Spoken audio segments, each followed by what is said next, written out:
Expectation ব্যাপারটাই খুব গোলমেলে। যেখান থেকে বিন্দু মাত্র ফেরত পাওয়া নেই, সেখানেই মানুষের আটকে থাকা বেশি, ফ্যাল ফ্যাল করে মুখের পানে তাকিয়ে থাকা বেশি, মাথা নিচু করে সব সয়ে যাওয়াটা বেশি। মানুষ ঠেকে শেখে না, একদমই শেখে না। যেখানে দুর্বলতা, সেখানেই বারবার মন পেতে দেয়, সুঁয়ের মতো আটকে থাকে। তার বুকের ভেতরটা শ্যাওলার মতো পিচ্ছিল হয়ে ওঠে। মান, অভিমান, নিজস্বতা, যা কিছু গোপনেই রাখা ভালো হতো, তা সব কিছুই পছন্দের মানুষটার সামনে হাট হাট করে খুলে দেয়, উজাড় করে দেয়। আমরা বারবার চাই সামনের মানুষটা আমাদের মতো করেই বেছে নিক,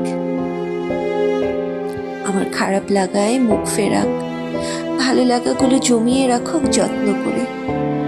এক্সপেকটেশন এভাবেই মানুষকে নীরব করে, ভিড়ের মাঝেও নিঃস্ব করে। যার প্রতি আপনার এতটুকু অধিকার বোধ জন্মাবে, তার সামান্যতম অবহেলা আপনি নিতে পারবেন না। কখনো টকটকে লাল চোখ বেয়ে কাজল খোলা কান্না রেখা ছুঁয়ে যাবে আপনার চিবুক, তো কখনো গলার কাছটায় জমে থাকবে আক্ষেপ, ভারী হয়ে। মনে হবে কি যেন একটা নেই, কি যেন একটা খামতি থাকছে প্রতিদিনের বেঁচে থাকা।